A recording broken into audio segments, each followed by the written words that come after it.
नीम का थाना चाहे जिला बना हो या ना बना हो या बनकर हट गया हो, लेकिन यहाँ की प्रतिभा आज भी बहुत बड़े बड़े महानगरों को टक्कर दे रही है। प्रतिभा के 25 साल की उम्र में इन्होंने वो किया है जो नीम का थाना के आसपास के इलाके के युवा नहीं कर पाए।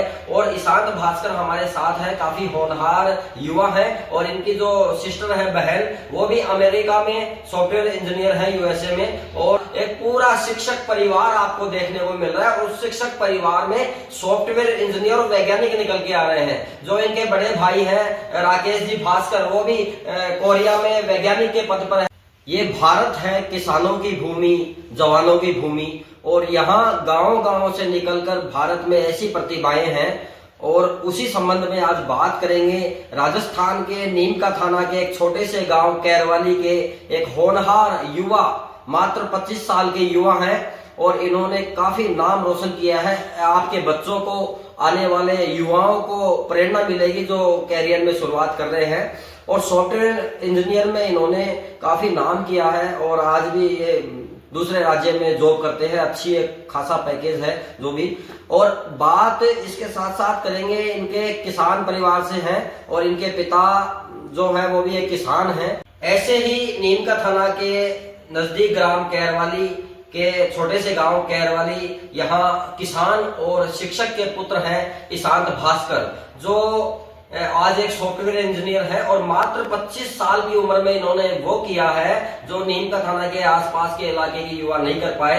और ईशांत भास्कर हमारे साथ है, काफी होनहार युवा है। और इनकी जो सिस्टर है बहन, वो भी अमेरिका में सॉफ्टवेयर इंजीनियर है, यूएसए में। और इसके साथ साथ इनके जो बड़े ताऊ जी हैं छक्कड़ जी, जो सभी जानते हैं, छक्कड़ जी जो स्कूल किए थे, टीचर थे।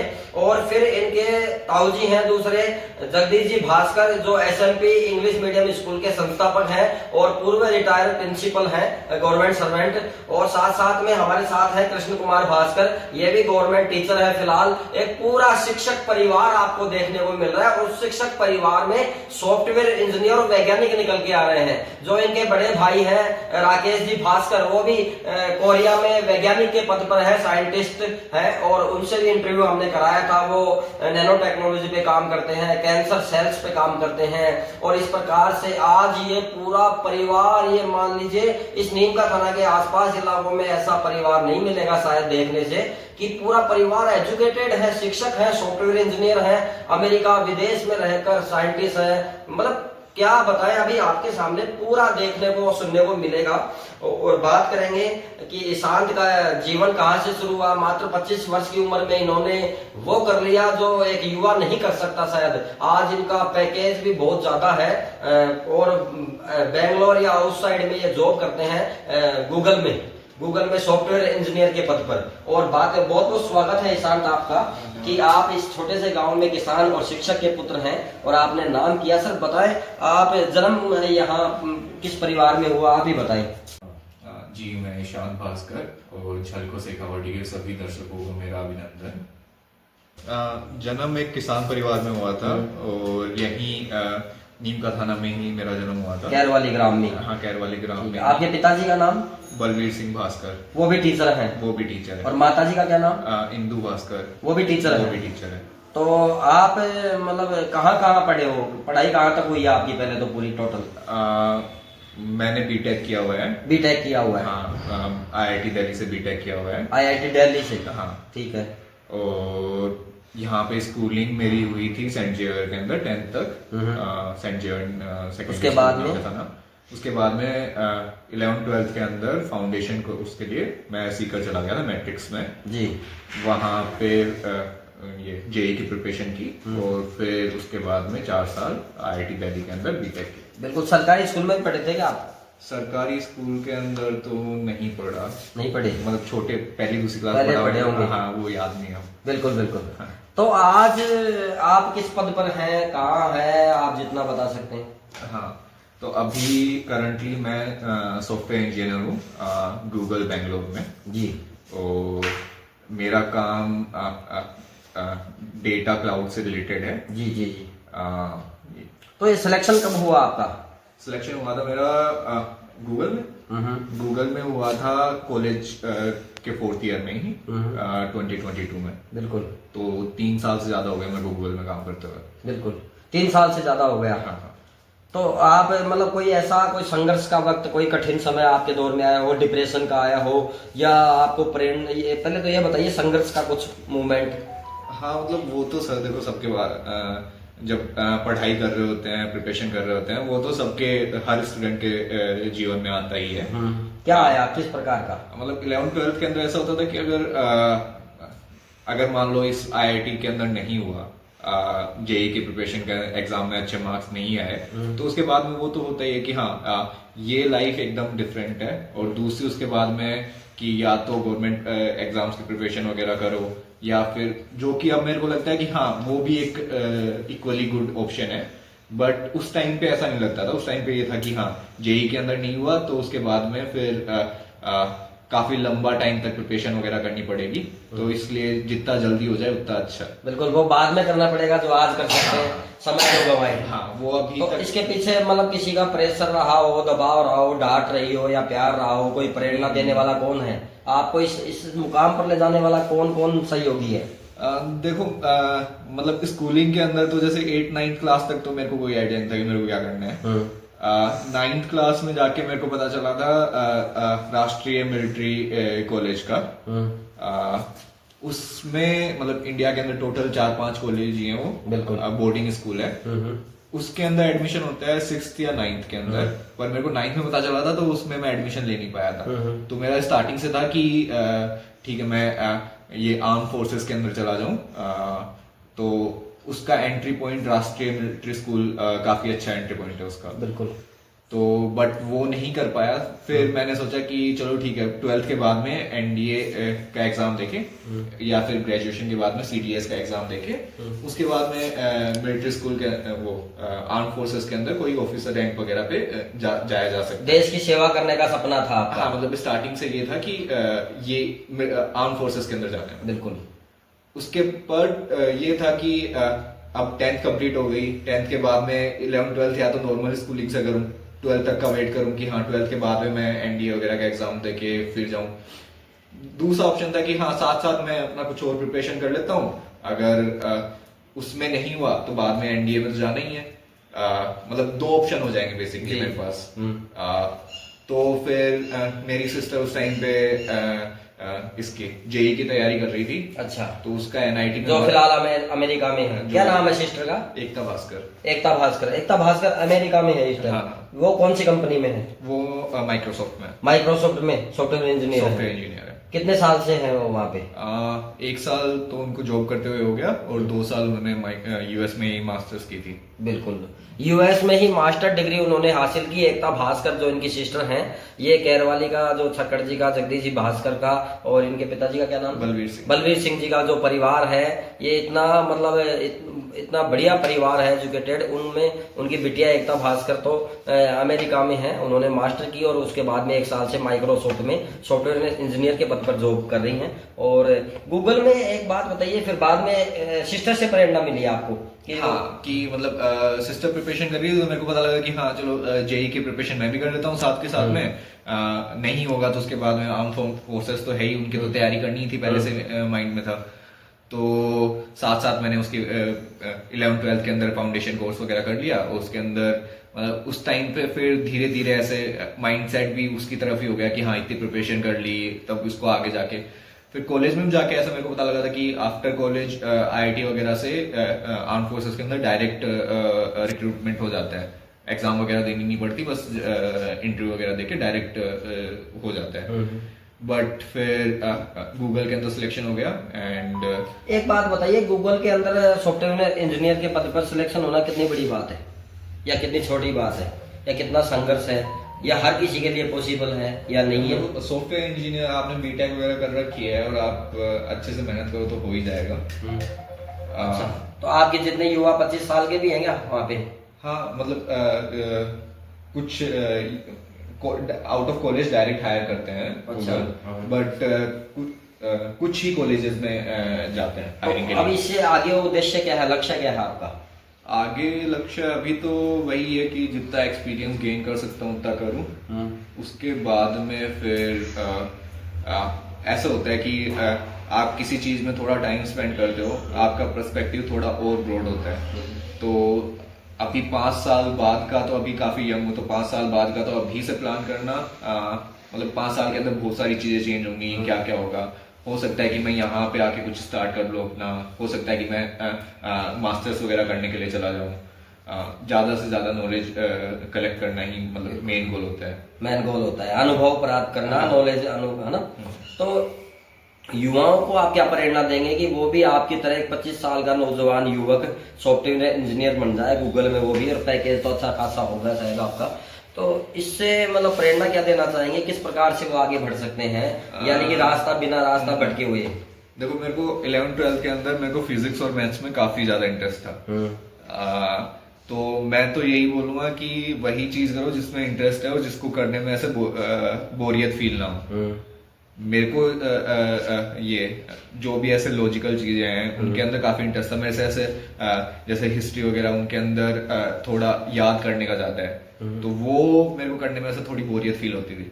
तो वो सब मैंने ऐसे 10th के बाद छोड़ दिया था कि हाँ, मैं ऐसी चीज लाऊंगा जिसमें मेरे को ऐसे याद करने का ज्यादा ना हो, सब कुछ ऐसे लॉजिकल हो, और बढ़िया मैथ और फिजिक्स में इंटरेस्ट था।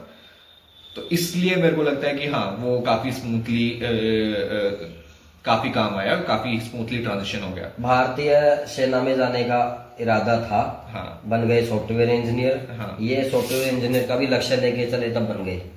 हाँ, मतलब देखो, ऐसा है कि अगर आप फाउंडेशन कोर्स करते हो तो उसके अंदर आपकी मैथ साइंस काफी स्ट्रॉन्ग हो जाती है। उसके बाद में आप 12th में अगर आपका फॉर एग्जांपल अगर उसमें नहीं होता है, जेई में नहीं होता है, तो एनडीए वगैरह का एग्जाम इजीली क्लियर हो जाता है। मेरे साथ के काफी लोग हैं जिनका जेई वगैरह के अंदर नहीं हुआ, बट एनडीए वगैरह का एग्जाम काफी अच्छे से क्लियर हो गया। आज वो आर्म फोर्सेस के अंदर काफी अच्छी रैंक्स पे हैं। बिल्कुल बिल्कुल। तो आप कितने भाई हैं टोटल? मैं और एक मेरी बड़ी सिस्टर है, एकता जी। हाँ। तो ईशांत और एकता, आप दो भाई बहन हैं। तो आपके पिता कितना खुश होते हैं आज इस मुकाम पर अपने बच्चों को देखकर? आपके दादा, आपके ताऊ जी, चाचा जी, आपके भाई, सब कितना खुश होते हैं? वो तो देखो, आप उनसे पूछोगे तो वो ज्यादा आपको तो पता होगा ना। वो खुश तो होंगे ही। परिवार में अगर कोई भी, अगर किसी की भी, आप फॉर एग्जांपल आपके परिवार में अगर किसी की जॉब लगती है तो वो आप छुट्टी आए हुए हैं। हाँ, अभी छुट्टी आया हूँ दिवाली पे। बिल्कुल बिल्कुल।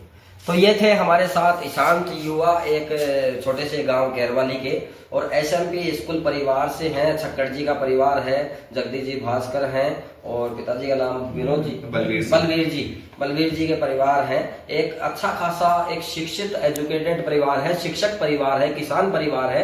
और हमारे साथ कृष्ण जी भास्कर हैं, जो जोधपुर भीलवाड़ा साइड में पोस्टेड हैं, गवर्नमेंट सर्वेंट। सर, आप क्या कहेंगे, आपके परिवार में आपके छोटे भाई तो वैज्ञानिक हैं, राकेश जी भास्कर, जिनका इंटरव्यू करवाया था, वो नैनो टेक्नोलॉजी और कैंसर पे आदि पे काम करते हैं। और जो आपकी बहन है एकता जी, वो अमेरिका में है। आपके छोटे भाई हैं ईशांत भास्कर, ये गूगल में है।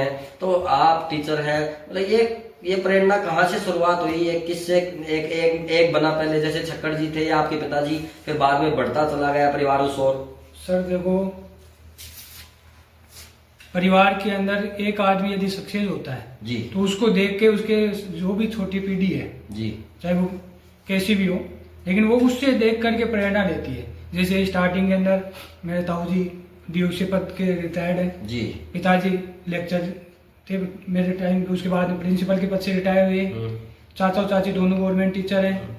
वो ताऊ जी के जो है बच्चे हैं वो भी मतलब कि जैसे एक इंजीनियर है, एक वो भाभी जी टीचर, मतलब कि सारे उसी लाइन में हैं। तो उनको देख के भाई हमने प्रेरणा ली, हमें देख के हमारे छोटे वालों ने ले रहे हैं, तो वो एक को देख के मतलब कि सभी लेते। और ये कहानी जो है, ये जो मोटिवेशन जो है, वो एक परिवार, हमारे परिवार की बात नहीं है, वो हर परिवार में होता है। बिल्कुल, आप जहाँ पे परिवार का एक सदस्य सक्सेस हो गया जी, उस सदस्य को देख के बाकी के परिवार के सदस्य भी ऑटोमेटिक सक्सेस होंगे, और उनकी सक्सेस देख के परिवार खुश होता है। तो इस सक्सेस को, सफलता को देखकर, यानी कि छोटे से गांव से एक प्रतिभा निकलना ये कम बात नहीं है। ये आज कैर वाली पूरे नीम का थाना में एसएमपी स्कूल तो नाम कर रही है, आगे बच्चे भी कर रहे हैं अचीवमेंट गोल्ड मेडल आगे आर्चरी वगैरह में रिजल्ट में भी, लेकिन इसके साथ साथ गांव को भी प्रेरणा मिलती है, आसपास के पुरानाबाद की पूरा यहाँ के निवासियों को भी प्रेरणा मिलती है, और ये आपस में एक दूसरे का प्रेरणा से ही ये काम होते हैं। आगे बढ़ा कोई फिर बाद में सर गांव के अंदर फिलहाल में अभी जो नई जनरेशन है तो 5 तो मेडिकल लाइन में, अच्छा एमबीबीएस वाली लाइन में, कैर वाली ग्राम की बात कर रहा हूँ मैं, बाकी के अड़ोस पड़ोस की बात नहीं, कैर वाली ग्राम एमबीबीएस में जी, और लगभग 4 और 5 ही इंजीनियरिंग लाइन के हैं। बिल्कुल। तो मतलब कि पहले गांव के अंदर आर्मी पर्सन पहले खेती वाले थे, किसान वर्ग ज्यादा था, उसके बाद में आर्मी पर्सन ज्यादा हुए, बैल की नौकरी अपन जिसको बोलते हैं, तो वो ज्यादा हुए, और उनके बाद में अपने एजुकेशन लाइन। आज गांव के अंदर आप देखोगे तो हर तीसरे घर में एक गवर्नमेंट टीचर मिल जाएगा। और जॉब की बात करें, गवर्नमेंट जॉब की बात करें, तो मैं ये कहता हूँ कि यदि किसी घर के अंदर 3 बच्चे हैं तो 3 बच्चों में से 2 गवर्नमेंट कर्मचारी है, चाहे वो किसी भी लाइन में हो। लेकिन पहले जो था और अब में जो है बहुत फर्क है। गांव के अंदर जो नई जनरेशन है, चाहे वो हमारी वाली मान लो या छोटे भाई वाली मान लो, कोई मान लो, लेकिन अच्छे काम कर रही है। भाई कोई पढ़ाई में जा रहा है, कोई किसी में जा रहा है, कोई बिजनेस लाइन में है, लेकिन बिजनेस लाइन में है वो भी अच्छा कर रहा है।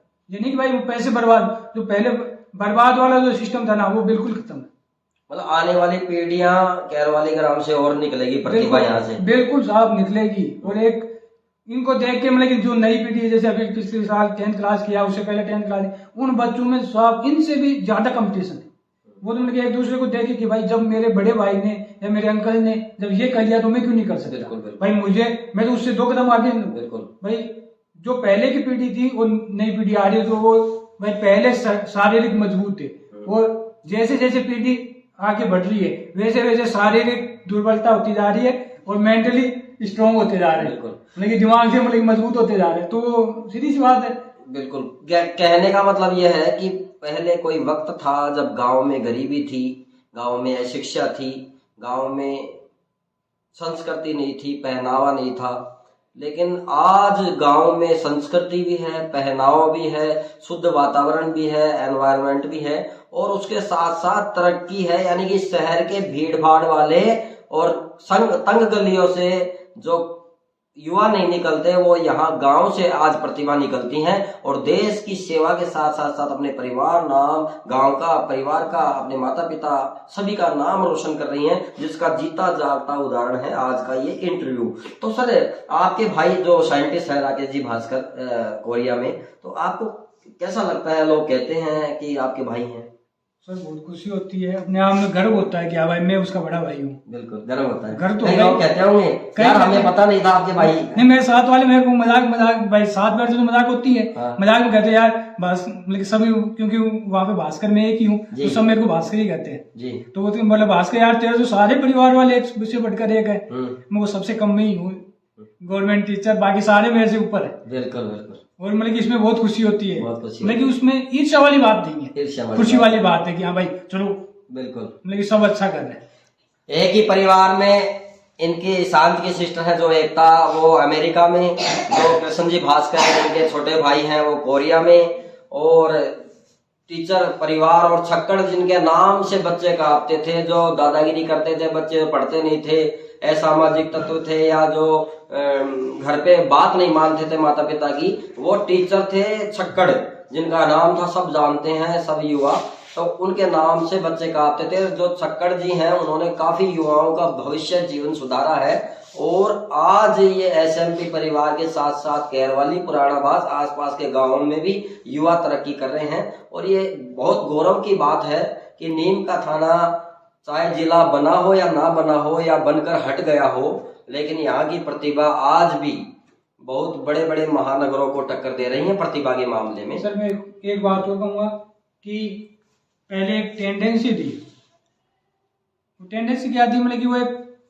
रिवाज सा भी था कि लोग बात कहते थे कि मास्टरों के बच्चे जो है वो सक्सेस नहीं होते जी। हाँ, ये कहते थे खूब, हमने खुद को भी सुनने कहावत है राजस्थानी भाषा में कि मास्टर को टाबर कौन सफल हो है कौन न्याल करे, यह कहावत है। तो मतलब कि वो जो चीज थी उसको मतलब कि बिल्कुल झुठलाने का जो काम किया है वो मेरे भाइयों ने किया। बिल्कुल। तो ये देखो होना यही चाहिए कि कई कई कहते हैं, तंज मारते हैं कि टीचर के बच्चे सक्सेस नहीं होते हैं, लेकिन इन्होंने तो करके दिखाया है कि सकारात्मक होना वही चाहिए जो टीचर अपने बच्चों को कामयाब करे, और वही इनके माता पिता चाचा ताऊ ने सबने करके दिखाया है। बहुत साधुवाद है इस परिवार को, शिक्षा के मामले में देश में सेवा कर रहे हैं। और ईशांत, आप क्या युवाओं को कहना चाहेंगे? आप युवा हैं, आप दर्द समझते हैं कि वो जैसे पढ़ाई करते हैं, जैसे कोचिंग में, फाउंडेशन में, तो वहां भटकने के भी खूब रास्ते हैं, वहां मार्ग से, लक्ष्य से, माता पिता की आशाओं से भटकने के रास्ते हैं। उनको रोकने के लिए क्या करना चाहिए जैसे आपने नहीं किया? देखो, मैं तो यही कहना चाहूंगा कि जितना पहले मेहनत कर लोगे उतना ही बाद में ज्यादा खुश रहोगे। हाँ बताइए।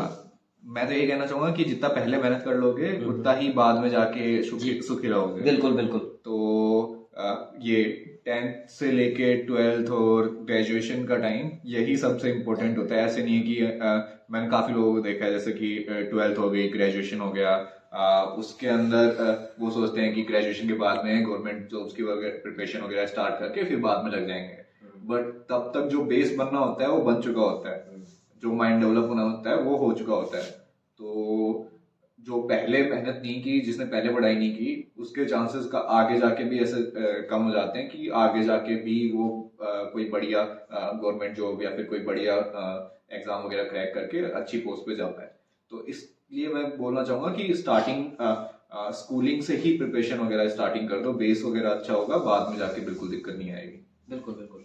तो ये थे हमारे साथ एक युवा नवयुवक ईशांत भास्कर, और ये इंटरव्यू दिखाने का मकसद यही था कि ईशांत के जैसे युवा जो आपके परिवार में बच्चे हैं वो भी बन सकते हैं, कर सकते हैं, लेकिन उसके लिए आपका सहयोग और इस जो उन युवाओं में जज्बा, लक्ष्य प्राप्ति की हौसला होना चाहिए। जैसे कि ईशांत बता रहे हैं कि पहले मेहनत कर लोगे तो बाद में मौज करोगे, और पहले मौज कर लोगे तो बाद में मेहनत करोगे, या बाद में मेहनत करने वाले भी नहीं रहो। तो ये है कि पहले जो लक्ष्य है उसको हासिल करें। धन्यवाद। देखते रहे झलको शेखावटी। बहुत बहुत शुभकामनाएं इस भास्कर परिवार को, सक्कड़ जी को, जगदीश जी भास्कर को, बलवीर जी भास्कर को, ईशांत को, सभी को, कृष्ण जी भास्कर को बहुत बहुत शुभकामनाएं। और आप यूं ही आगे बढ़ते रहें परमात्मा की इच्छा से, अपने कर्मों से। धन्यवाद। जय हिंद, जय भारत।